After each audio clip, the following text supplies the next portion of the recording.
मुंबई उपनगरातल्या टॉप 9 बातम्यांचा आढावा घेऊया।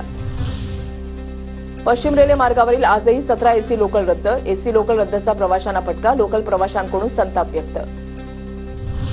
मसई आणि विरारमध्ये गेल्या काही दिवसांपासून अनियमित पाणीपुरवठा, तांत्रिक बिघाडामुळे पाण्याची समस्या उद्भवल्यानं नागरिकांचे हाल, पाणीपुरवठा सुरळीत करण्याची मागणी। मुंबईमध्ये ठिकठिकाणी पावसाळ्याआधीची नालेसफाई सुरू, तरंगता कचरा रोखण्यासाठी जाळ्या बसवण्याचे अतिरिक्त आयुक्तांचे निर्देश। पूर्व उपनगरामधील कामांची अभिजित बांगर यांच्याकडून पाहणी।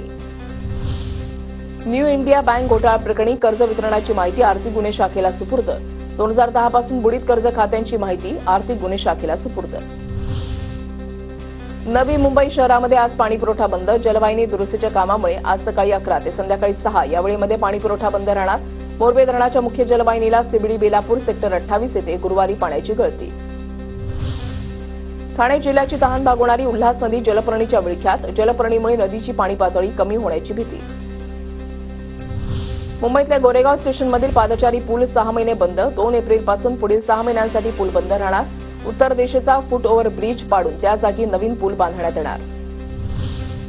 नवी मुंबईमध्ये 10,000 बेकायदा बांधकामं असल्याचा मुंबई उच्च न्यायालयामध्ये याचिकाकर्त्यांचा आरोप, तर सर्व्हे करून बेकायदा बांधकामांवर 4 महिन्यामध्ये कारवाई करण्याचे हायकोर्टाचे पालिकेला आदेश।